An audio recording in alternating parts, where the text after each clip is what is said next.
So, good evening, sir. Ang ato ra gamiton na account sa WordPress is amora gyap ng utak ta gamit. Ito paghimo ng activity which is ini Bongkaras. I-open ra nat dyan, tapos i-click nato ini WordPress content, plugins, tapos diri makita niyo na dyan na create ng my custom dash plugin.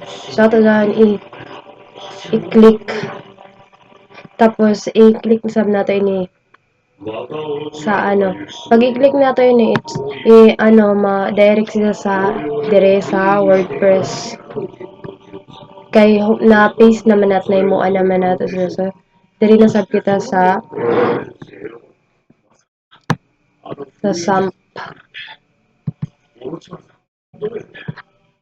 So, naka-start na ang Apache og MySQL. Click natin ni admin.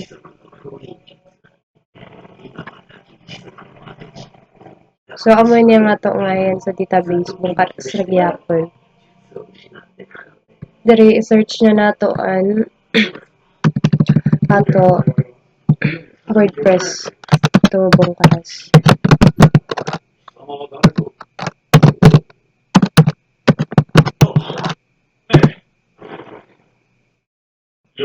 Diri mag-login na ta.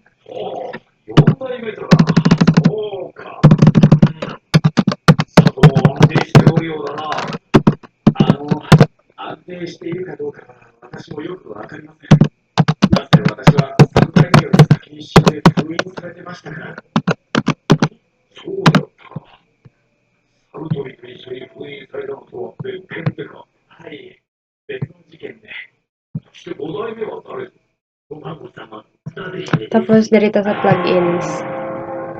So as you can see, jari na diri ang may usong plugin which is ato tag attach or ato tagim sa VS Code na code. So mo na ini sila.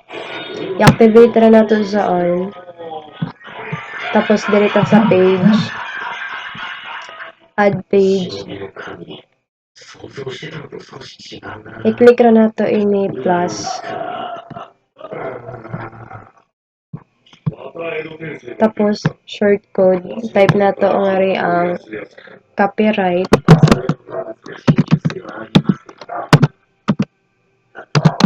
Copyright square bracket current year. Current underscore year square bracket naman og my website. Tapos publish.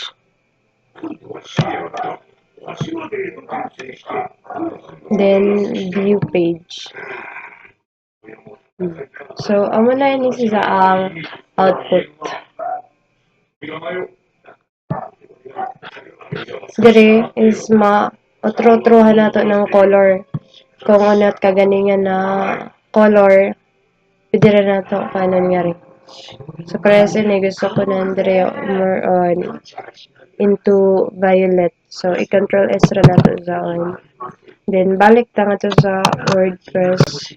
Ato sa i-refresh.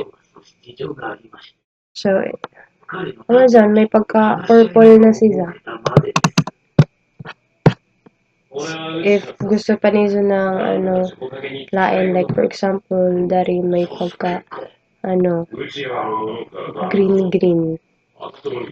Amara gyapon, control S, tapos back na sa to, then refresh. So, makita niyo naglain-lain ng color ng isa, background. So, marata.